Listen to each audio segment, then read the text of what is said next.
Good morning students.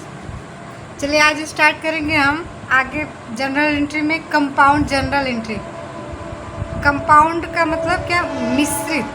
मतलब इसका मतलब क्या होता है कि जब एक व्यक्ति एक दिन में कई ट्रांजैक्शन करता है, ठीक है, और एक ही खाता कई बार डेबिट होता है। एक कंडीशन ये होती है जैसे 2-3 खाते डेबिट और उसी खाते से क्रेडिट हो जाए, या तो कई खाते क्रेडिट और एक डेबिट हो। तो आगे एग्जांपल से इसको हम समझते हैं कि कैसे होता है। जैसे क्या होता है, एग्जांपल लेते हैं कि रेंट दिया, किराया दिया ना, paid rent, paid wages, paid salary. यानी कि क्या कर रहा है कि 3 चीज़ कर रहा है एक ही दिन में। उसने किराया पे कर दिया, सैलरी पे कर दिया और इंटरेस्ट पे कर दिया। तो 3 चीज़ दिया और वो किस खाते से देगा? कैश से। तो एक खाता कैश डेबिट या क्रेडिट होगा और तीनों खाते डेबिट या क्रेडिट होंगे। तो सेम ये होता है कि जब एक ही व्यक्ति द्वारा कई ट्रांजैक्शन एक ही दिन किया जाता है और एक ही प्रकृति का हो, तो उसे हम क्या कहेंगे? Compound entry. जैसे बार बार हम डेबिट क्रेडिट ना करके, जैसे रेंट पेड किया तो हम कैश टू रेंट करेंगे, फिर इंटरेस्ट पे किया तो कैश टू इंटरेस्ट करेंगे, फिर उसने सैलरी दी तो कैश टू सैलरी करेंगे। तो बार बार करने से अच्छा है कि एक ही बार करते हैं। चलिए इसको देखते हैं। जैसे एग्जाम्पल लीजिए, एग्जाम्पल है पहला देखिए क्या होता है कि 1 account debit, 1 account debit and several accounts credit. पहली कंडीशन क्या हुई कि 1 अकाउंट डेबिट, यानी कि एक खाता डेबिट हो और अनेक खाते क्रेडिट हो, तो उस समय कौन सी जनरल एंट्री की जाएगी? इसका एग्जाम्पल देखिए, ट्रांजैक्शन देखिए इसका कि on 15 June, on 15 June 2011 paid Harishchandra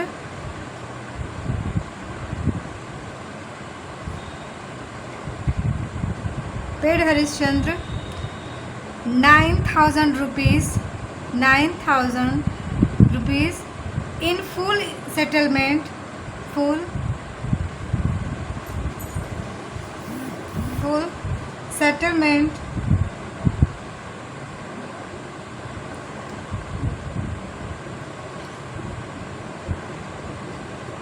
on his account of 10,000 rupees. ध्यान दीजिए, ये ट्रांजैक्शन में क्या कर रहा है कि 15 जून को पेड हरिश्चंद्र, मतलब हरिश्चंद्र को 9,000 रुपये क्या किए गए? पेड किए गए in full settlement on his account 10,000। ध्यान दीजिए, हरिश्चंद्र को, जैसे हमने हरिश्चंद्र से उधार माल खरीदा होगा, इमेजिन कर लेते हैं, या उधार माल खरीदा गया, उससे पैसे लिए होंगे कितने? 10,000, और हमने पेड कितना किया? 9,000। तो हरिश्चंद्र, एक तो हमारा अकाउंट खुलेगा Harishchandra account, nominal account,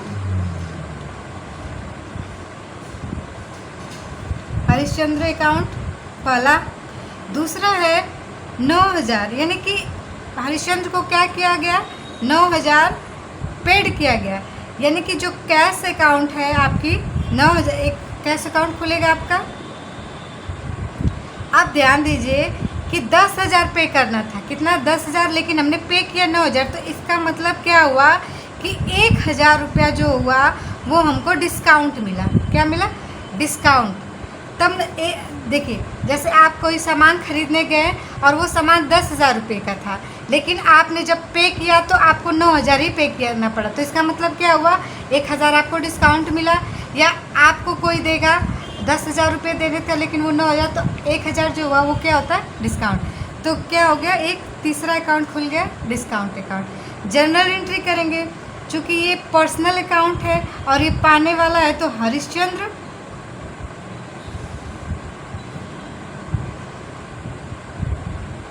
account debit to cash account, to cash account to discount account.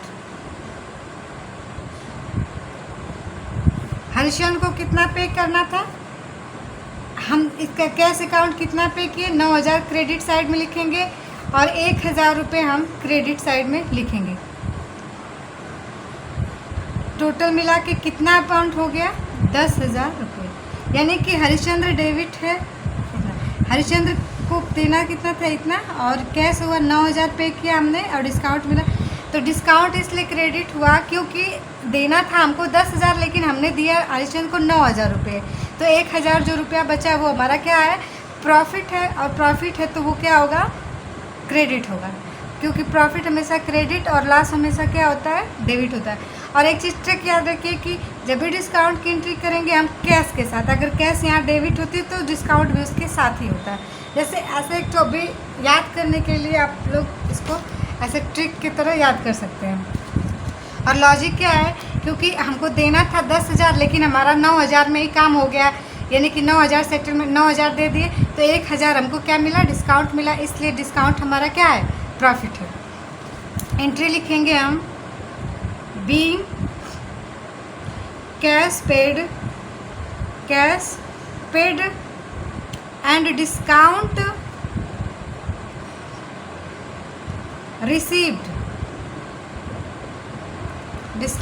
Received, ये आपकी क्या हो गई, कंबाइन एंट्री। मतलब जैसे आप 2 एंट्री करते हैं, Harishchandra account debit to cash account, फिर Harishchandra account debit to discount account, 2 entry, लेकिन 2 एंट्री नहीं करके हम क्या करेंगे, एक ही एंट्री कर देते हैं।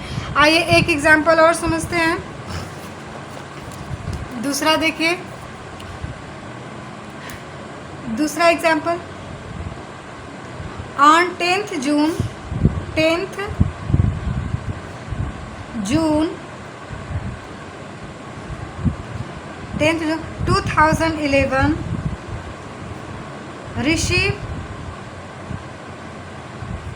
received rent 500, receive rent 500, interest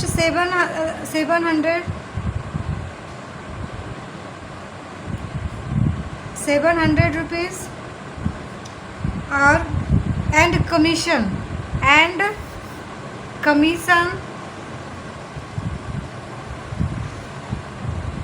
1,000 rupees. देखिए इसको समझिए, ट्रांजैक्शन में क्या कह रहा है कि 10th जून 2011 को रिसीव किया, क्या, रेंट 500 रुपये रेंट रिसीव किया, 700 रुपये इंटरेस्ट रिसीव किया और कमीशन 1,000 रुपये क्या किया, रिसीव किया। आप देखिए कि जब हम ऐसे एक ठो एंट्री लेते हैं, यानी कि रेंट रिसीव करते हैं 500 रुपये, तो हम क्या दिखाते हैं, cash account debit to rent, क्योंकि यहाँ रिसीव कर रहे हैं, रेंट क्या हो रही है, हमको किराया मिल रहा है तो वो हमारी प्रॉफिट हो रही है। अगर यही हम पेड करते हैं, यानी पेड रेंट, तो rent account debit to cash होता है, क्योंकि रेंट जब हम पेड करते हैं तो हमारा एक्सपेंसेस होता है, लेकिन यहाँ रिसीव कर रहे हैं तो ये हमारा क्या है, इनकम है या प्रॉफिट है। तो देखिए जब हम रिसीव किए तो कैश अकाउंट डेबिट टू, ध्यान से देखिए हम इधर रफली बता रहे हैं। जैसे एंट्री क्या होगी, cash account debit to rent करेंगे, फिर इंटरेस्ट भी रिसीव कर रहा है तो दूसरी एंट्री क्या करते हैं हम, cash account debit to rent, sorry to interest. तीसरा है कमीशन, नहीं, rent receive interest and commission. देखिए इसका अलग अलग लिखते भी हैं, 500 इसका डेबिट का अमाउंट, 500 क्रेडिट का, फिर यहाँ पे 700 डेबिट का, 700 क्रेडिट का, और फिर तीसरी एंट्री करेंगे हम फिर से वही, cash account debit to commission account. क्योंकि कमीशन भी हमारा क्या है, प्रॉफिट ही है, कमीशन मिल रहा है हमको तो प्रॉफिट ही होगा। 1000 रुपीज़। अब एक चीज़ ध्यान दीजिए, देखिए यहाँ पे भी कैश डेबिट है, यहाँ पे भी कैश डेबिट है और यहाँ पे भी कैश डेबिट है। तो हम क्यों ना इसको अलग अलग लिखे, अब अलग अलग हम नरेशन लिखेंगे तो ये एंट्री बहुत बड़ी हो जाएगी, आपकी एक पेज की हो जाएगी। तो इसको हम क्या करेंगे, कंपाउंड एंट्री बना लेंगे, यानी कि इसको मिक्स करेंगे। देखिए कैसे हम करेंगे। कंपाउंड एंट्री में क्या होता है कि जो डेबिट हो रहा है बार बार उसको हम एक बार लिखेंगे। जैसे कैश अकाउंट डेबिट किससे, टू रेंट अकाउंट, तो हम लिखेंगे to rent account. To interest account, तो लिखेंगे हम to interest account. To commission, तो हम लिखेंगे यहाँ पे टू कमीशन। सब हमने रिसीव किया तो हम क्रेडिट साइड में इसका लिखेंगे।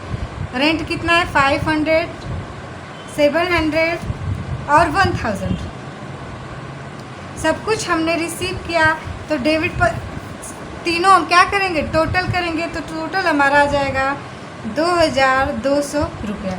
यानी कि कैश अकाउंट डेबिट है 2200, किससे किससे, तो to rent 500, to interest 700, to commission 1000। Narration इसका लिख देंगे हम। नरेशन लिखेंगे being rent interest and commission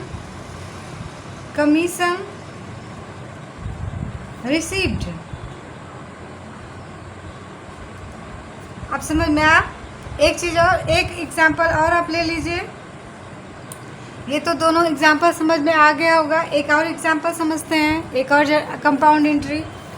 दूसरी कंडीशन क्या होगी, अभी तो एक ही खाता डेबिट हो रहा था और कई खाते क्रेडिट। अब हम देखेंगे कि कई खाते डेबिट होंगे और एक खाते क्रेडिट। दूसरी कंडीशन लिखते हैं, सेवरल अकाउंट्स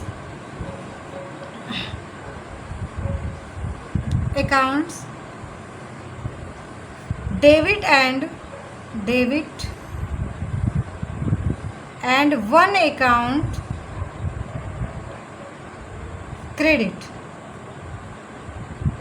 दूसरी क्या है, सेवरल अकाउंट डेबिट, यानी कि कई अनेक खाते क्या होंगे, डेबिट, और one account will be credit, यानी कि कई खाते डेबिट होंगे और कई खाते क्रेडिट। इसका हम लोग लेते हैं एग्जाम्पल देखिए आप लोग ध्यान से, दूसरे पेज पे देखिए क्योंकि इस पे स्पेस नहीं बचेगा।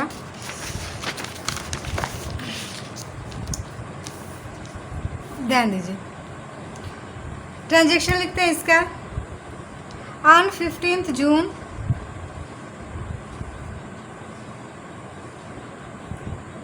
2011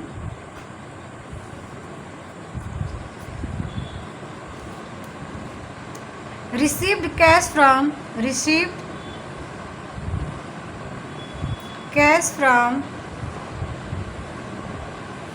Anil 10,000 rupees in full settlement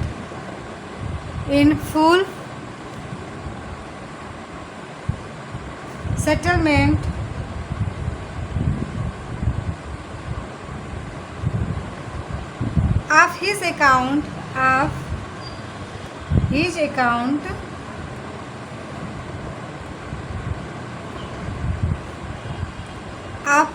11,000 rupees।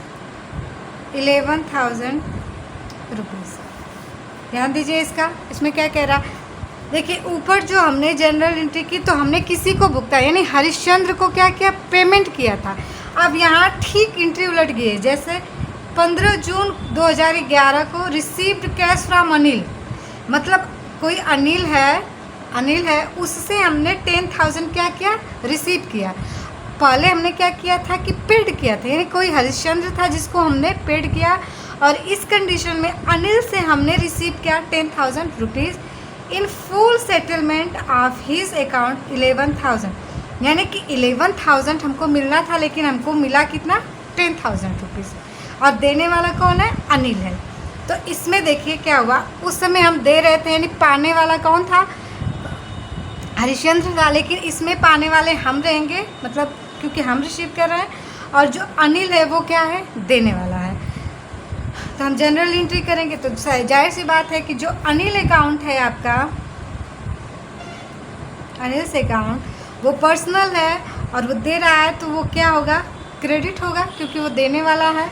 Personal account का नियम आप लोग याद कर लीजिएगा, बिना याद किए आपका काम नहीं बनेगा। चलिए आप देखते हैं क्या हमने रिसीव किया। जैसे कैश हमने 10,000 रुपया कैश आई हमारे पास, तो कमी हो रही है, तो कैश अकाउंट डेबिट होगी हमारी। हमको ले प्राप्त तो होना था, जैसे 11,000 का था, हमको 10,000 ही मिला, तो जो 1,000 डिस्काउंट, हम कह रहे हैं कि देना था 11,000 रुपया उसको, लेकिन हमको मिला 10,000, यानी कि हमने उसको डिस्काउंट क्या किया है, दिया है। यानी कि 11,000 में से 10,000 घटाएंगे तो 1,000 जो क्या होगा, ये हमारा डिस्काउंट है, जो हमको क्या हो रहा है, हम दे रहे हैं उसको। तो इसलिए डिस्काउंट हमारा, जब हम किसी को डिस्काउंट देते हैं तो वो हमारा लॉस ही होता है। तो discount account debit to Anil account, to Anil account. Cash कमी हो रही है, यानी आ रही है, तो डेबिट। डिस्काउंट यानी हम किसी को डिस्काउंट दे रहे हैं, जैसे हमने किसी को सामान बेचा होगा 11,000 का, और जब हमको फुल पेमेंट हुआ तो वो 10,000 ही रुपया हमने लिया, यानी कि 1,000 रुपया हमने उसको डिस्काउंट दिया, तो 1,000 हमारा लॉस है, तो इसलिए वो डेबिट है। हम डेबिट में अमाउंट लिखेंगे, 10,000 हमको क्या हुआ, मिला, 1,000 हमने उसको क्या किया, डिस्काउंट दिया, और टोटल कितना हो गया हमारा, 11,000। नरेशन लिखेंगे, being cash received, being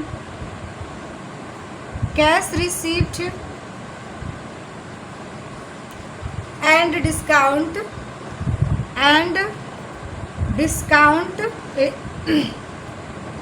allowed, यानी डिस्काउंट हमने क्या किया, दिया। समझ में आ गया आप लोग को। आगे की एंट्री एक देख लेते हैं, दूसरी बी एंट्री देखिए ट्रांजैक्शन को। ऑन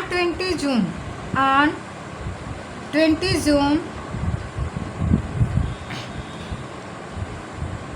पेड रेंट, पेड देखिए पहले हमने रिसीव किया, अब हम क्या कर रहे हैं, पेड कर रहे हैं। Paid rent 5,000 rupees, interest 7,000 rupees, and commission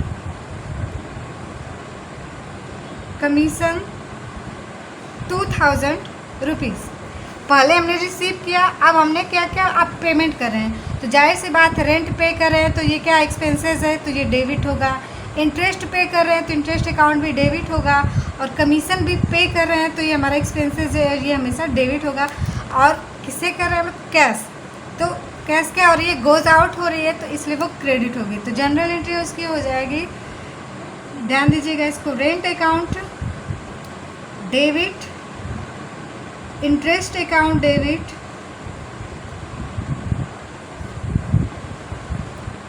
commission account debit to cash. Cash ही बाहर है, जैसे कैश ही ना देंगे इसलिए। अब हम लोग इसका लिखते हैं, डेबिट साइड में लिखेंगे, कितना अमाउंट है, 5,000, 7,000, 2,000, और टोटल से हो गया हमारा क्रेडिट। कितना कैश हमने दे दिया, 14,000 हमने कैश क्या कर दिया, पेमेंट कर दिया। नरेशन लिखेंगे हम, being rent interest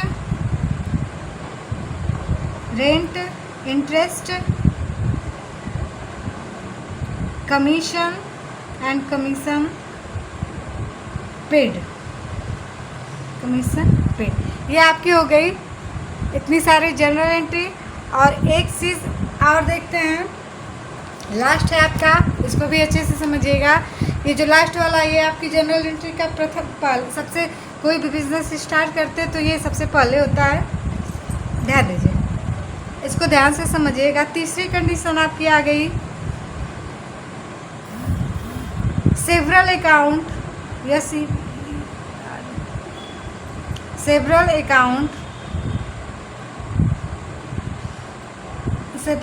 accounts debit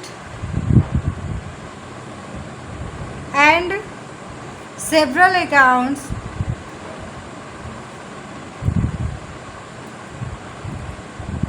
credit. Several account debit यानी कई खाते जब डेबिट होंगे और कई खाते जब क्रेडिट होंगे तब कैसे कंपाउंड एंट्री हम लोग करेंगे। देन लिखिए इसका ट्रांजैक्शन देखिए। इसका ट्रांजैक्शन है on 1 April 2011। On 1 April 2011,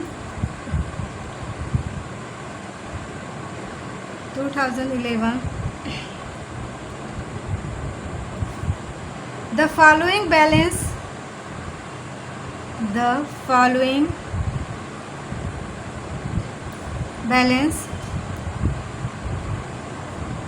brought forward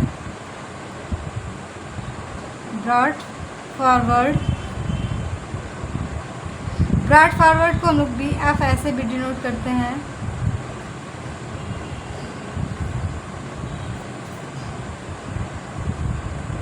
from the last years laser,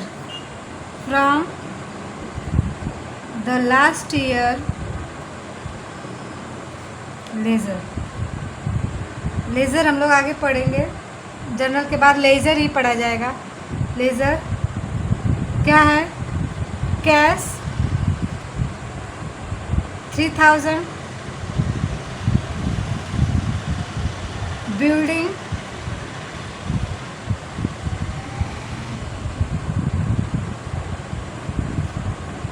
आपका 30,000,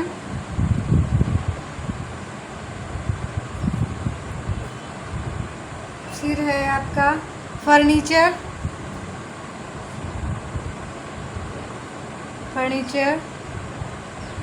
5,000 रुपीज़। फर्नीचर आपका 5,000। स्टॉक है 7,000। डेटर्स हैं आपके 5,000। क्रेडिटर्स हैं 5,000 एंड कैपिटल आपकी 45,000 रुपीज़।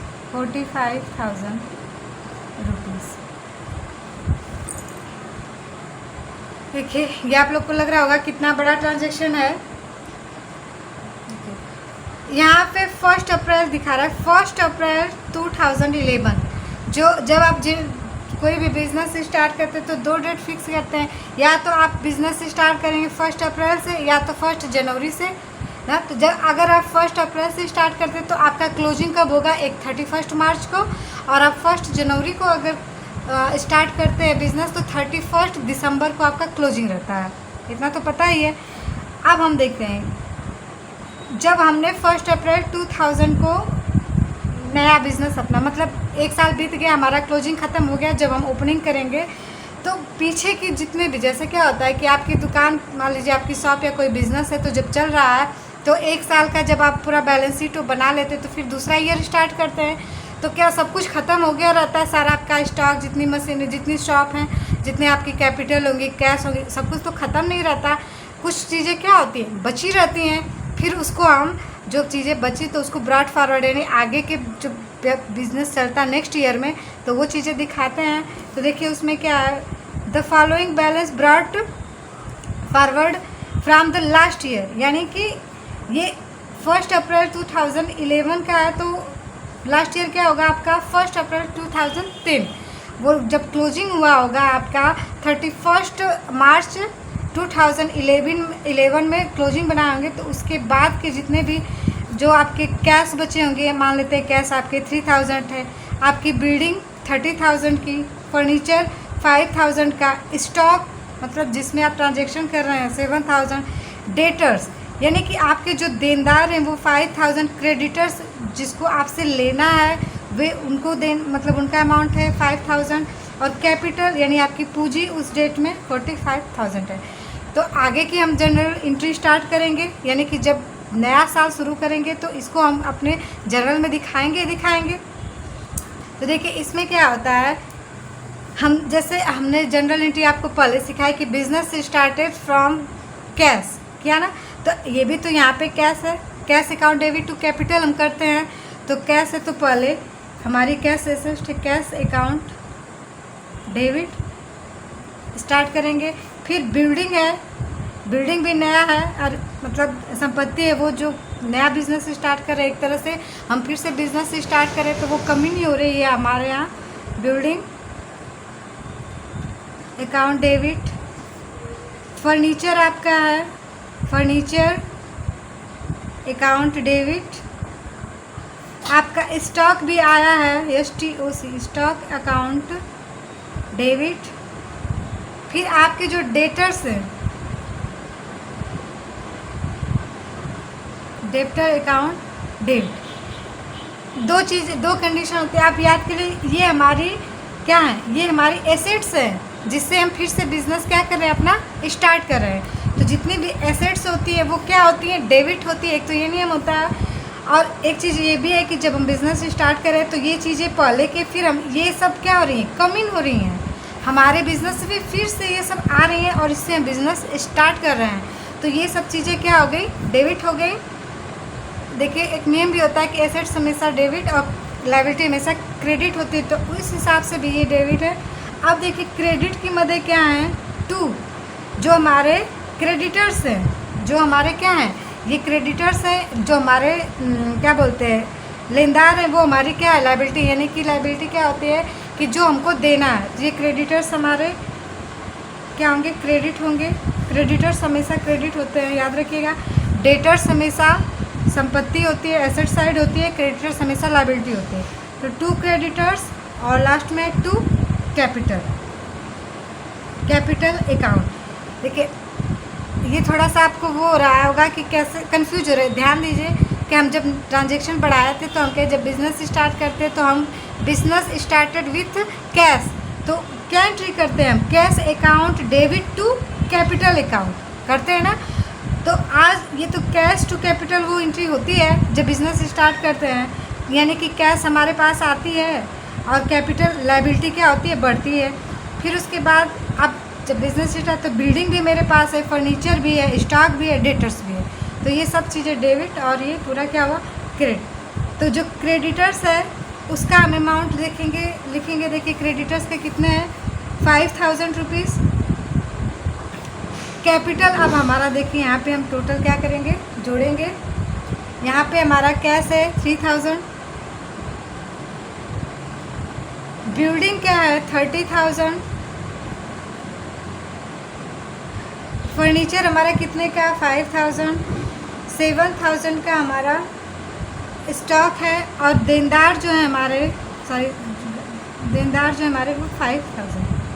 अब और 500 हमारा क्या है, 5,000 हमारे कैटरी से, इसको टोटल करेंगे तो यहाँ पे जोड़ने के बाद हमारा आएगा ये टोटल 45,000।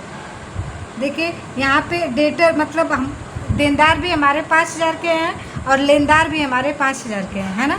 तो आप जब जोड़ेंगे दोनों अमाउंट तो ये बैलेंस हो जाएगा, यानी ये टोटल आपका हो जाएगा 50,000, ये भी आपका 50,000 हो जाएगा। हम लोग नरेशन में लिख देते हैं बीइंग एसेट्स एंड लायबिलिटी। हम बोले ना कि ये सब चीज़ें एसेट है हमारी, संपत्ति है हमारी, तो वही एसेट्स एंड लायबिलिटीज़। घबराइएगा मत, आगे जनरल एंट्री में ये है और अच्छे समझ में आ जाएगा। Brought forward to the new books, ठीक है। ये आपकी कंपाउंड एंट्री खत्म हुई। कोई भी दिक्कत होगी तो पूछे, वीडियो काफ़ी लंबा हो गया, आगे